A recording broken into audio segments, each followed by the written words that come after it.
আসসালামু আলাইকুম। প্রিয় দর্শক, অন্য মঞ্চের আলাপ চাইতায় আপনাদের সকলকে আমন্ত্রণ জানাচ্ছি। প্রিয় বন্ধুরা, প্রীতি, সালাম এবং শুভেচ্ছা নেবেন। যে জেনারেল ওয়াকার এই মুহূর্তে সেনাবাহিনীর আহ, সম্মান রক্ষার্থে, বাংলাদেশকে জঙ্গি ও সন্ত্রাসীদের হাত থেকে রক্ষার্থে ক্ষমতা দখল করতে যাচ্ছে। ওয়াকার কি সামরিক শাসন জারি করবে, বা ওয়াকার বা সেনা ব্যাকড কোনো তত্ত্বাবধায়ক সরকার আসবে?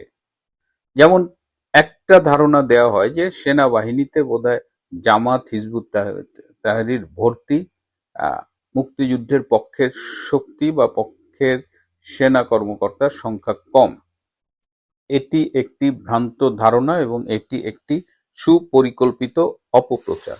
মনে রাখবেন যে মুক্তিযুদ্ধের পক্ষের একটি সরকার গত 16 বছরের মতো ক্ষমতায় ছিল, এবং তাদের সময়ে তাদের যে প্রমোশন, রিক্রুটমেন্ট, এখানে একটা ফিল্ট্রেশন ছিল। মুক্তিযুদ্ধের পক্ষের শক্তিকে প্রমোট করা হয়েছে, যদিও সবখানে করা হয়নি, কিছু কিছু বিষয়ের সমালোচনা আছে।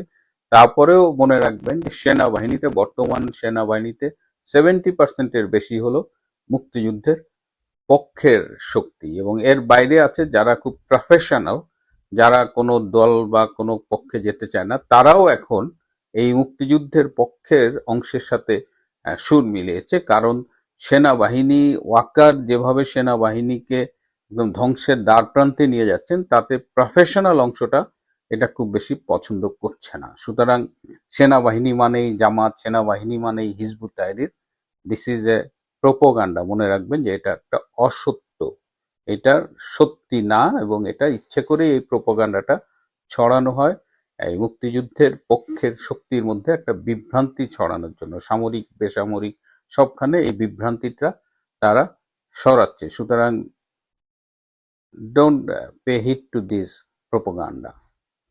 এরপরে হলো যে জেনারেল ওয়াকার কি সামরিক শাসন জারি করে ক্ষমতা নেবেন কিনা, এটাও খুব স্পষ্ট করে আমি আপনাদের জানিয়ে দিতে চাই। এমনকি জেনারেল ওয়াকার নিজেও তার ঘনিষ্ঠজনদের বারবার বলেছেন যে তিনি কোনো অবস্থায় ক্ষমতা নেবেন না। তিনি বিভিন্ন বক্তৃতাও বলেছেন তিনি ক্ষমতা নেবেন না।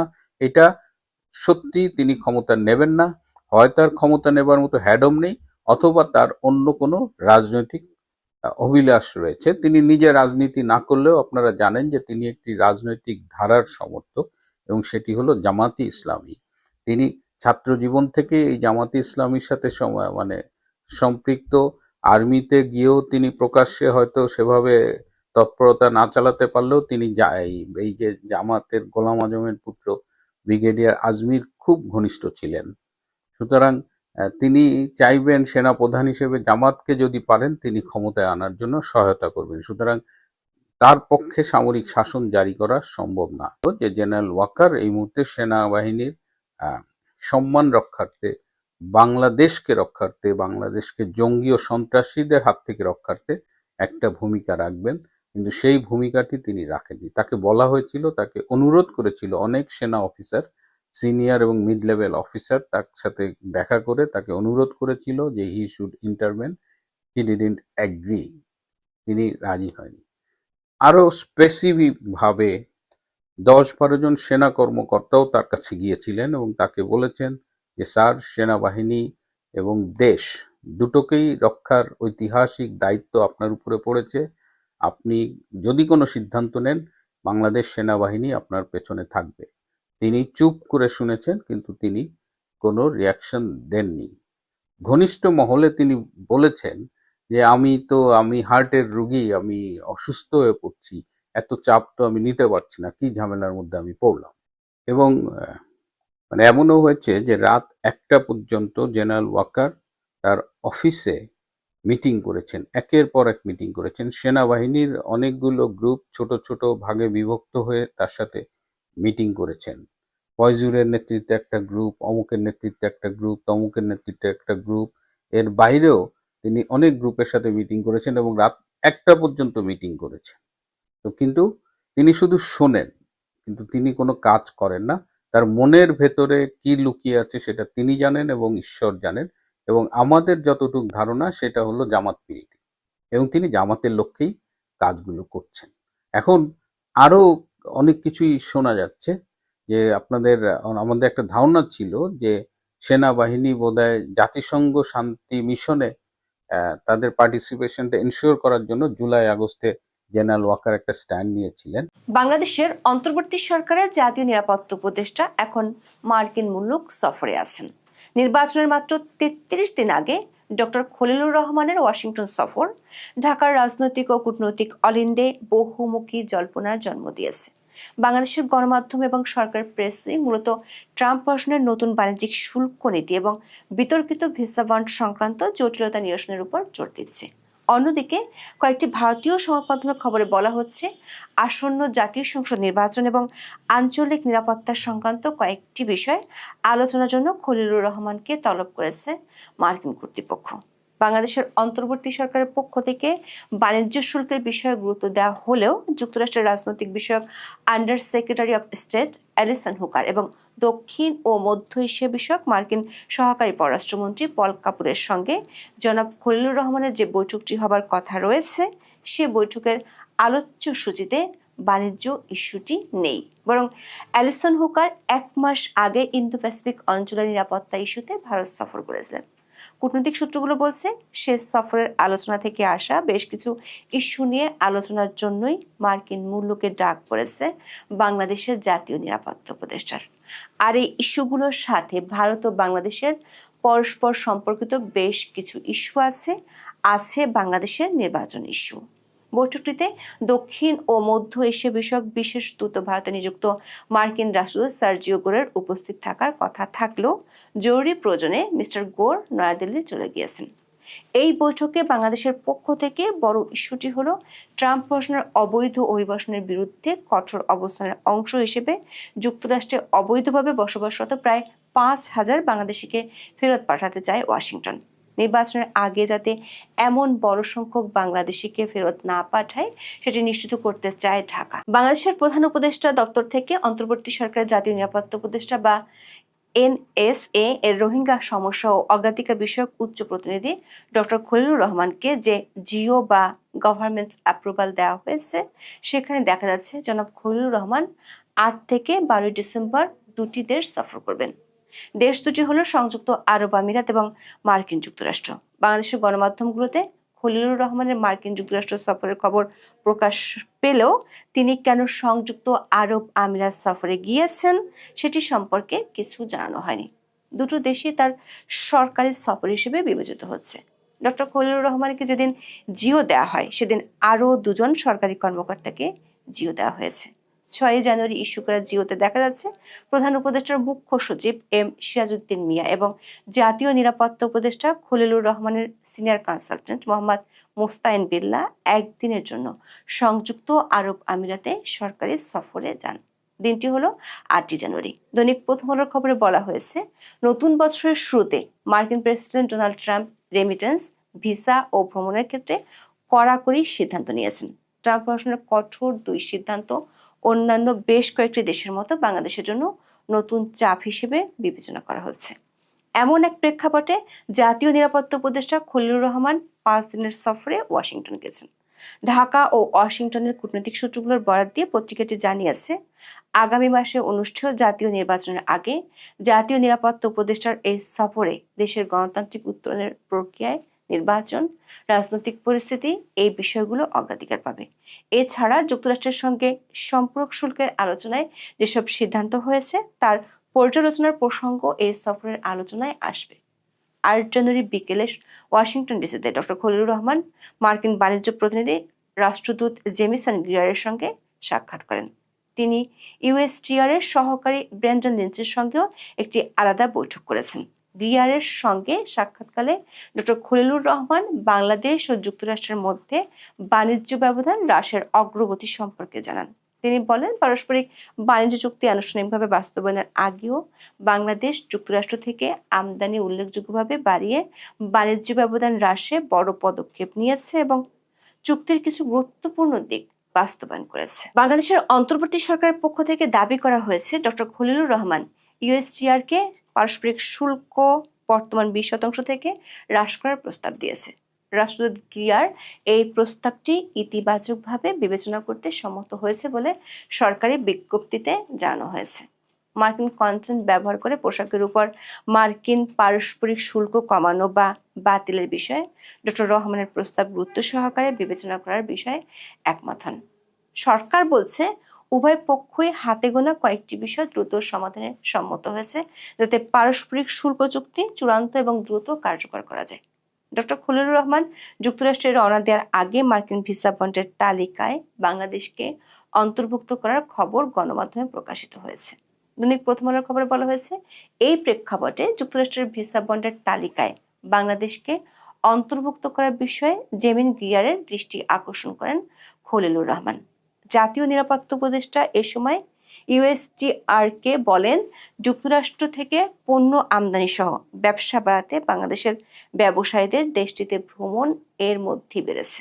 বাণিজ্য ঘাটতি দূর করার মাধ্যমে ভবিষ্যতে ব্যবসা বাড়াতে বাংলাদেশের ব্যবসায়ীদের যুক্তরাষ্ট্র ভ্রমণের ক্ষেত্রে ভিসা বন্ডের বিষয়টি প্রতিবন্ধকতা তৈরি করবে। তাই বাংলাদেশকে মার্কিন ভিসা বন্ডের আওতাভুক্ত করার প্রেক্ষাপটে বাংলাদেশি ব্যবসায়ীদের যুক্তরাষ্ট্র ভ্রমণ সহজ করতে জেমিন গ্রিয়ারকে তার অবস্থান থেকে ভূমিকা রাখার অনুরোধ জানান খলিলুর রহমান। দর্শক, বাংলাদেশের বর্তমান অন্তর্বর্তী সরকারের জন্য ভিসা বন্ডের চেয়ে আরো কিছু বড় মাথা ব্যথার বিষয় আছে। তার একটি হলো, সরকারিভাবে ওয়াশিংটন ঢাকাকে জানিয়ে দিয়েছে যুক্তরাষ্ট্রে অবৈধভাবে বসবাসরত প্রায় 5,000 বাংলাদেশিকে ফেরত পাঠাতে চায় ওয়াশিংটন। ট্রাম্প প্রশাসনের অবৈধ অভিবাসনের বিরুদ্ধে কঠোর অবস্থানের অংশ হিসেবে এই উদ্যোগ নেওয়া হচ্ছে। মার্কিন সরকারের হিসাব অনুযায়ী গত 1 বছরে প্রায় 300 বাংলাদেশিকে যুক্তরাষ্ট্র ফেরত পাঠিয়েছে। আরো 300 বর্তমানে ফেরত পাঠানোর যোগ্য। এছাড়া আনুমানিক 4,000 বাংলাদেশি অনিয়মিত অবস্থায় যুক্তরাষ্ট্রে বসবাস করছেন, যাদের মামলা আদালতে বিচারাধীন। ডেইলি স্টারের খবরে বলা হয়েছে, প্রত্যাবাসন প্রক্রিয়া দ্রুত করার চেষ্টা করা হচ্ছে। বাংলাদেশের অন্তর্বর্তী সরকারের জন্য এটি একটি বড় মাথা ব্যথার কারণ হয়ে দাঁড়িয়েছে। কূটনৈতিক সূত্রগুলো বলছে, ট্রাম্প প্রশাসন অবৈধ অভিবাসন দমনে এতটাই সিরিয়াস যে সেখানে বাংলাদেশের কিছুই করার নেই, শুধু অনুরোধ করা ছাড়া। তবে বাংলাদেশকে ভিসা বন্ডভুক্ত করার পরপরই 5,000 অভিবাসীকে যদি ফেরত পাঠায়, সেটি অধ্যাপক ইউনূসের গত 17 মাসের কূটনৈতিক ব্যর্থতার বড় ইতিহাস হয়ে থাকবে। কূটনৈতিক সূত্রগুলো বলছে, খলিলুর রহমানের এই সফরের সবচেয়ে গুরুত্বপূর্ণ বৈঠকটি হবে আমেরিকার রাজনীতি বিষয়ক আন্ডার সেক্রেটারি অ্যালিসন হুকারের সঙ্গে। ওই বৈঠকে দক্ষিণ ও মধ্য এশিয়া বিষয়ক সহকারী মার্কিন পররাষ্ট্র সেক্রেটারি ভারতীয় বংশোদ্ভূত পল কাপুর থাকবেন। দিল্লিতে মার্কিন রাষ্ট্রদূত এবং দক্ষিণ ও মধ্য এশিয়া বিষয়ক যুক্তরাষ্ট্রের বিশেষ দূত সার্জিও গোর উপস্থিত থাকার কথা থাকলেও তিনি দিল্লিতে চলে যাওয়ায় থাকছেন না বলে নিশ্চিত হওয়া গেছে। জানা গেছে, এই বৈঠকে দুটি গুরুত্বপূর্ণ বিষয় আলোচনা হবে। একটি হলো বাংলাদেশের নির্বাচন, আরেকটি হলো ইন্দো প্যাসিফিক অঞ্চলের আঞ্চলিক নিরাপত্তা ইস্যুতে বাংলাদেশের ভূমিকা। একাধিক সূত্র জানাচ্ছে, বাংলাদেশের নির্বাচন নিয়ে খলিলুর রহমানকে মার্কিন প্রশাসন তাদের অভিমত জানিয়ে দেবে। রাজনৈতিক ও কূটনৈতিক মহলের একাংশের মতে, আওয়ামী লীগকে বাদ দিয়ে নির্বাচন করার বিষয়ে মার্কিন প্রশাসনের উপর নানা মহল থেকে চাপ তৈরি হয়েছে। মার্কিন প্রশাসন মনে করছে, আওয়ামী লীগ ছাড়া ভোট হলে নির্বাচনের পর দেশে বড় ধরনের অশান্তি তৈরি হতে পারে। এমন আশঙ্কার কথা শেখ হাসিনার ছেলে সজীব ওয়াজেদ জয় একাধিকবার বলেছেন। যদিও 12ই ফেব্রুয়ারি নির্বাচনের জন্য প্রার্থীদের মনোনয়নপত্র জমা দেওয়ার পর্ব শেষ হয়ে গিয়েছে, আনুষ্ঠানিক প্রচারও শুরু হবে কয়েকদিনের মধ্যে। ডিসেম্বরের শেষ দিকে একদল প্রভাবশালী মার্কিন আইন প্রণেতা যেমন গ্রেগরি মিক্স, বিল হুইজেঙ্গা ডক্টর ইউনূসকে চিঠি লিখে আওয়ামী লীগকে রাজনীতি থেকে দূরে সরিয়ে রাখার বিষয়ে উদ্বেগ প্রকাশ করেছিলেন। আইন প্রণেতাদের এই চিঠিতে বলা হয়েছিল, কোন একটি প্রধান রাজনৈতিক দলের কর্মকাণ্ড স্থগিত রাখা বা তাদের নির্বাচনে অংশ নিতে বাধা দেওয়া গণতান্ত্রিক রীতিনীতির পরিপন্থী হতে পারে। ডক্টর খলিলুর রহমানের সাথে মার্কিন কর্মকর্তাদের বৈঠকে এই বিষয়টি নিয়ে আলোচনা হওয়ার প্রবল সম্ভাবনা রয়েছে। ট্রাম্প প্রশাসনের একটি অংশ মনে করে, আওয়ামী লীগকে নির্বাচনের বাইরে রাখলে দেশের চরমপন্থী গোষ্ঠীর উত্থান ঘটতে পারে, যা আঞ্চলিক স্থিতিশীলতার জন্য হুমকি। দর্শক, মার্কিন দূত সার্জিও গোর বৈঠকটিতে থাকার কথা ছিল, কিন্তু দিল্লিতে জরুরি মিটিং পড়ে যাওয়ায় তিনি দিল্লিতে চলে গিয়েছেন। দিল্লিতে তিনি বৃহস্পতিবার একটি গুরুত্বপূর্ণ বৈঠক করেছেন। আর শুক্রবার ভারতের পররাষ্ট্র মন্ত্রণালয়ের মুখপাত্র রণদীপ জয়সওয়াল সাপ্তাহিক মিডিয়া ব্রিফিংয়ে বাংলাদেশ সম্পর্কে 3টি ইস্যুতে কথা বলেছেন। ইস্যু 3টি হলো, সাম্প্রতিক বাংলাদেশ বিমান বাহিনী প্রধানের পাকিস্তানের সফরের সময় JF-17 থান্ডার যুদ্ধ বিমান ক্রয়ের সম্ভাব্য আলোচনা, বাংলাদেশে সংখ্যালঘু নির্যাতন আর বাংলাদেশের আসন্ন নির্বাচন। ভারত বরাবরের মতোই অন্তর্ভুক্তিমূলক নির্বাচনের জন্য আরো একবার আহ্বান জানিয়েছে। জয়সওয়াল বলেছেন, ভারত অংশগ্রহণমূলক ও অন্তর্ভুক্তিমূলক নির্বাচনের সমর্থন ও আহ্বান অব্যাহত রেখেছে, যাতে একটি বিশ্বাসযোগ্য জনমত বা ম্যান্ডেট প্রতিষ্ঠিত হয়। দর্শক, আমেরিকার রাজনীতি বিষয়ক আন্ডার সেক্রেটারি অ্যালিসন হুকার, যার সাথে খলিলুর রহমান বৈঠক করবেন, সেই হুকার গত 7 থেকে 12 ডিসেম্বর 5 দিন ভারত সফর করে গেছেন। তার এই সফরটি ছিল ইন্দো প্যাসিফিক অঞ্চলের নিরাপত্তা ইস্যু নিয়ে। ওই আলোচনায় এই অঞ্চলে যে দেশগুলোর সাথে চীনের সামরিক সম্পর্ক বেশি, তাদের বিষয়ে কিছু নীতিগত সিদ্ধান্ত হয়। কূটনৈতিক সূত্রগুলো বলছে, গত বছর অক্টোবরের শেষ দিকে অন্তর্বর্তী সরকারের সাবেক উপদেষ্টা আসিফ মাহমুদ ফেসবুক পোস্টে জানিয়েছিলেন, চীনের তৈরি 20টি J-10C মাল্টিরোল যুদ্ধবিমান কেনার উদ্যোগ নিয়েছে বাংলাদেশের অন্তর্বর্তী সরকার, যার মধ্যে 15,000 কোটি টাকার বেশি খরচ হবে। বাংলাদেশ অনেক আগে থেকেই চীন থেকে প্রচুর অস্ত্র ও সরঞ্জাম কিনে থাকে, কিন্তু আসিফ মাহমুদের এমন পোস্ট নিয়ে অ্যালিসন হুকারের ভারত সফরের সময় আলোচনা হয়। পাশাপাশি বাংলাদেশে জেল পলাতক জঙ্গিদের ধরতে না পারা সহ আঞ্চলিক নিরাপত্তা ইস্যুতে কিছু কৌশলগত প্রস্তাব ডক্টর খলিলুর রহমানের মাধ্যমে অন্তর্বর্তী সরকারকে জানিয়ে দেওয়া হয়। আঞ্চলিক নিরাপত্তার মধ্যে রাখাইন ইস্যুটিতে আলোচনা হতে পারে বলে একটি সূত্র জানিয়েছে। ওয়াশিংটন সফরে মার্কিন প্রতিরক্ষা ও গোয়েন্দা কর্মকর্তাদের সাথে বৈঠকে এই অঞ্চলের নিরাপত্তা স্থিতিশীল রাখতে যুক্তরাষ্ট্রের কোনো বিশেষ চাহিদার বিপরীতে বাংলাদেশের সার্বভৌমত্ব সুরক্ষা নিশ্চিত করার বিষয়টি আলোচনায় আসতে পারে। কূটনৈতিক সূত্রগুলো বলছে, খলিলুর রহমানের ওয়াশিংটন সফর কেবল দ্বিপাক্ষিক নয়, বরং এটি একটি ত্রিভুজাকার কূটনৈতিক সমীকরণের অংশ। কারণ বাংলাদেশের সংসদ নির্বাচনের আর আছে 33 দিন। এত অল্প সময়ের জন্য সরকার একজন নীতি নির্ধারককে আমেরিকায় তলব করার শুধু শুল্ক নিয়ে আলোচনার জন্য হতে পারে না। নির্বাচনের মাত্র 33 দিন আগে এনএসএ পর্যায়ের এই সফর শুধুই রুটিন মাফিক নয়। রাজনৈতিক বিশ্লেষকদের মতে, মার্কিন স্টেট ডিপার্টমেন্ট এবং হোয়াইট হাউস থেকে ঢাকাকে সম্ভবত একটি বিশেষ বার্তা দেওয়ার জন্য ডেকে পাঠানো হয়েছে। এই বার্তার মূল বিষয়বস্তু হতে পারে নির্বাচনের গ্রহণযোগ্যতা নিশ্চিত করা। ট্রাম্প প্রশাসন চাইবে বাংলাদেশের নতুন সরকার যেন ইন্দো প্যাসিফিক অঞ্চলে মার্কিন কৌশলের সাথে সামঞ্জস্যপূর্ণ থাকে এবং চীনের প্রভাব বলয় থেকে দূরে থাকে। কূটনৈতিক সূত্রগুলো বলছে, মার্কিন উচ্চ পর্যায়ের প্রতিনিধিরা খলিলুর রহমানকে যেসব বার্তা দিবেন, সেগুলো আরো পরিষ্কার হয়ে উঠবে বাংলাদেশের নতুন মার্কিন রাষ্ট্রদূত ব্রেন্ট ক্রিস্টেনসেনের ল্যান্ড করার পর। ক্রিস্টেনসেনের 12 জানুয়ারি ঢাকায় পৌঁছানোর কথা আছে। এখন এই পর্যন্ত, সবাই ভালো থাকুন। আমেরিকার বলে যে কোনো সময় উইকেট উপড়ে যেতে পারে ডক্টর ইউনূসের। আপনাদের যে খলিলুর রহমান যে মার্কিন যুক্তরাষ্ট্রে গেছেন, প্রথমে তিনি এখান থেকে গেছিলেন কাতারে, সেখান থেকে তাকে দুবাই ডেকে পাঠানো হয় এবং শেষ পর্যন্ত তার গন্তব্য হয় আমেরিকাতে। খলিলুরের তার সঙ্গে আন্ডার সেক্রেটারি হুকার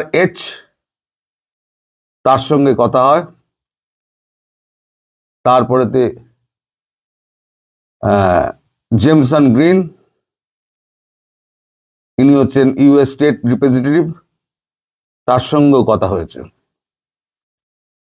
এখন এই যে বাংলাদেশে অন্তর্বর্তী নির্বাচন, সংখ্যালঘু নির্যাতন, তারপর সহিংসতা যেগুলো চলছে ইউনূসের আমলে, তাতে আমেরিকা প্রচন্ড খাপ্পা। কারণ আমেরিকা পৃথিবী জুড়ে এখন তো এটা পরিষ্কার হয়ে গিয়েছে, আমেরিকা এখানে রেজিম চেঞ্জ করেছে। এখন রেজিম চেঞ্জ করে যাকে বসিয়েছে, তিনি যদি এই ধরনের কাজকর্ম করেন, তাহলে আমেরিকার মুখ পুড়ছে। সেটা আমি আগেও আপনাদের বলেছি, সেটাও খলিলুর রহমানকে এই আপনার হুকার তিনি কিন্তু পরিষ্কার করে দিয়েছেন। তিনি বলেছেন, অন্তর্ভুক্তিমূলক নির্বাচনের কোনো নির্দিষ্ট পরিবেশ সৃষ্টি হয়নি, এজন্য আমরা অত্যন্ত ক্ষোভ প্রকাশ করছি এবং আমরা খুব দুঃখ পেয়েছি। তাকে 36 পাতার একটি অভিযোগপত্র দেওয়া হয়। বিশেষ করে ভারতের সঙ্গে যে বৈরতা সৃষ্টি ডক্টর ইউনূসের আমলে যেটা হয়েছে এবং তিনি নিজেও যেটা করেছেন, সেটা মার্কিন যুক্তরাষ্ট্রে ইন্দো প্যাসিফিক যে নীতি আছে তার পরিপন্থী। এবং চীনের সঙ্গে যে ভারতের যে ঘনিষ্ঠতা বাড়ছে, এর ফলে মার্কিন যুক্তরাষ্ট্রের এই কাণ্ডের ফলে একটা ভুল জিনিস হয়েছে, তাতে আমেরিকা মেরামতির চেষ্টা করছে। সেখানে অন্তরায় হয়ে দাঁড়াচ্ছেন ডক্টর ইউনূস এবং তার শাসিত সরকারের অন্যান্য প্রতিনিধিরা। ফলে ডক্টর ইউনূসের ওপরেতে তারা বেজায় খাপ্পা হয়ে রয়েছে। আজকে আপনাদের মধ্যরাতে বা আমাদের মধ্যরাতে 8 ঘন্টা তো তফাৎ আপনাদের আমাদের, আজকে মধ্যরাতে জেমসন গ্রিন, আজকে মধ্যরাতে পল কাপুর আর সার্জিও গোর, এই দুজনের সঙ্গে মিটিং আছে খলিলুরে। এই খলিলুর রহমানের এই মিটিং এর আগে জেমসন গ্রিন যে 36 পাতার যে অভিযোগপত্র তাকে পৌঁছে দিয়েছেন, সেটা তাকে ভালো করে স্টাডি করতে বলা হয়েছে এবং বলা হয়েছে এই 36 পাতার অভিযোগে যতগুলো অভিযোগ আপনার রয়েছে তার সপক্ষে আপনি উত্তরটা দেবেন। ঢাকার উত্তর কি? খলিলুর বলেন, আমি তো প্রধান উপদেষ্টা নই, আমি কি করে সব উত্তর দেব? তখন ওরা বলেন যে আপনি প্রধান উপদেষ্টা নন, কিন্তু আপনি তো মানে এনএসএ, ন্যাশনাল সিকিউরিটি অ্যাডভাইজার, আপনার সঙ্গে নিশ্চয়ই আলোচনা করে করা হয়, তাহলে আপনি নিশ্চয়ই জানবেন। খলিলুর সেখানে চুপ করে থাকেন। খলিলুর তো বলতে পারেন না যে আমাকে পাত্তাই দেন না, আমাকে ইডিয়েট ফিডিয়েট বলে গালাগাল করেন, সেটা তো আর বলতে পারেন না। ফলে খলিলুর এখানে চুপ করে থাকেন, খলিলুর কোনো কথা বলেন না। তাই খলিলুর এখন একটু ভেতরে ভেতরে অস্বস্তিতে রয়েছেন যে এই পল কাপুর এবং সার্জিও গোর তাদের সঙ্গে যখন বৈঠক হবে, সেই বৈঠকে তিনি কোন কোন প্রশ্ন মানের মুখোমুখি হবেন। তবে এইটা মার্কিন যুক্তরাষ্ট্রের পক্ষ থেকে পরিষ্কার করে দেওয়া হয়েছে যে ইউনূসের কর্মকাণ্ডে তারা খুব একটা সন্তুষ্ট নয় এবং তারা বিকল্প কিছু ভাবছেন। এই যে বিকল্প ভাবা, সেটা হয়তো আগামী কাল পরশুর মধ্যে হয়তো ঠিক হয়ে যাবে বিকল্প কি ভাবা। এখন আমাদের দৃষ্টিভঙ্গিতে যেটা মনে হচ্ছে, আমার, এটা কোনো খবর নয়, আমার দৃষ্টিভঙ্গিতে যেটা মনে হচ্ছে, এখানে ইউনূসের থেকে বেশি পাত্তা পাচ্ছেন খলিলুর রহমান। তিনি মার্কিন যুক্তরাষ্ট্রের ঘনিষ্ঠ এবং ভারতের ঘনিষ্ঠ। মার্কিন যুক্তরাষ্ট্র নিশ্চয়ই এমন একজনকে চাইবে যে এই পরিস্থিতিতে যে ভারত মার্কিন যুক্তরাষ্ট্র দুজনের সঙ্গেই একটা সমান সখ্যতা বজায় রেখে চলেছে, সেই রকম কোনো ব্যক্তিকে। তাহলে সেই রকম ব্যক্তি যদি বাছা হয়, তাহলে এই মুহূর্তে খলিলুরের মানে গ্রহণযোগ্যতা অনেক বেশি। ফলে আমার তালিকায় খলিলুর হয়তো এগিয়ে থাকতে পারেন। এটা আমার নিজস্ব মানে বুদ্ধি বিবেচনায় বলে। যখন তারা ইউনূসকে হটাতেই চাইছেন, তাহলে কাউকে তো কাউকে বসাতে হবে, কারণ ইউনূস থাকলে অন্তর্ভুক্তিমূলক এবং অংশগ্রহণমূলক নির্বাচন হবে না, দেশেই অরাজকতা চলবে এবং একটা কড়া হাতে এটাকে দমন করার জন্য সেই রকম ব্যক্তির দরকার যে দুটো দেশের পক্ষেই মানে তার রয়েছে, বন্ধুত্ব রয়েছে এবং সম্পর্ক ভালো এবং দেশকে তিনি ভালোভাবে চেনেন। কারণ দেশের সেনাবাহিনীর সঙ্গে তার সম্পর্ক আজকে ভালো আছে, কালকে খারাপ হয়ে যেতে পারে, আবার আজকে খারাপ আছে, কালকে ভালো হয়ে যেতে পারে, কারণ সবই নির্ভর করে সময়ের উপর। যেমন এই যে আমেরিকার সঙ্গে ভারতের যে এখন ট্যারিফ নিয়ে যে টানাটানি চলছে এবং মাঝে মাঝেই ডোনাল্ড ট্রাম্প যে হুমকি দিচ্ছেন, আমাদের নরেন্দ্র মোদী কিন্তু চুপ করে আছেন। কারণ নরেন্দ্র মোদী জানেন যে কূটনীতিতে কোনো সম্পর্কই মানে মন্দ ভালো কোনোটাই চিরস্থায়ী নয়, সবটাই কিন্তু সময়ের ওপর নির্ভর করে। আর ইন্দো প্যাসিফিক জোনে নিরাপত্তা এবং চীনকে দূরে রাখা, চাপে রাখা, এবং ব্রিক্স গঠনের ব্যাপারে ভারত হচ্ছে এখন ট্রাম্প কার্ড।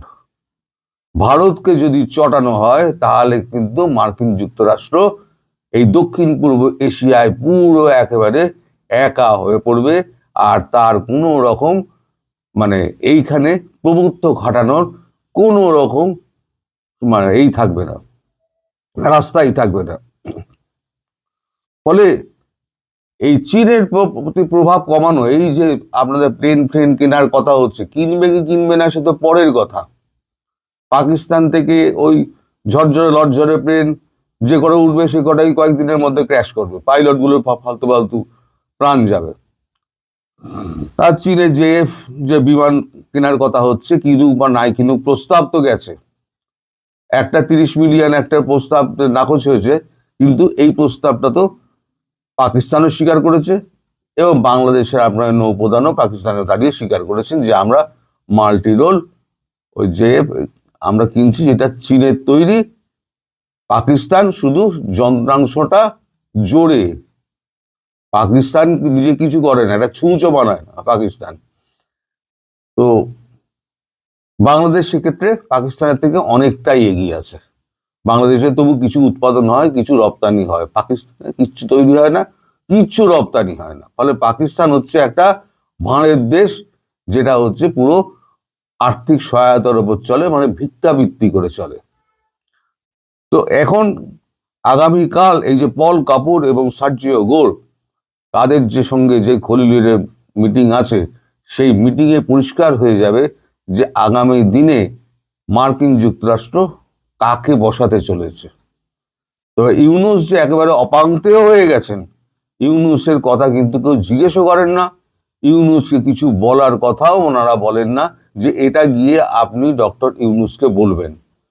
একটা মানুষ যদি নিজেকে নামাতে চায় তাহলে নামাতে নামাতে সে কোথায় নিয়ে যায় নিজেকে নিজে বুঝতে পারে না, অনুধাবন করতে পারে না।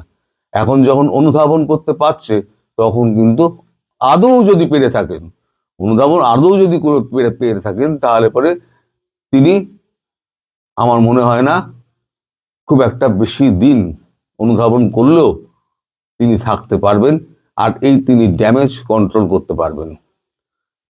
সুতরাং আপনারা অপেক্ষা করুন, ডক্টর ইউনূসের জামানা খুব শীঘ্রই অন্ত হবে, কেউ হটাবে না, যে বসিয়েছে সেই কান ধরে সরিয়ে দেবে, তারপর দেশেই রেখে দেবে, তাকে সেফ এক্সিটও দেবে না, কারণ ভারতকে সেক্ষেত্রে চটাবে না, কারণ ভারত বলেছে সেফ এক্সিট আমরা ইউনূসকে দেব না। সেক্ষেত্রে ভারতকে চটিয়ে ইউনূসের মতো একটা মানুষকে তারা সেফ এক্সিট দেবে না।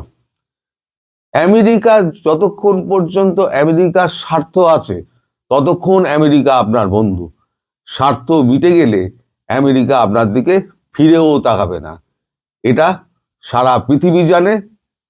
আর ইউনূস কতটা জানে না জানে, যদি না জানে তাহলে এবার বুঝে যাবে, আর জানলে পরে তিনি এখন আফসোস করবেন, এছাড়া তার কিছু আর করার নেই।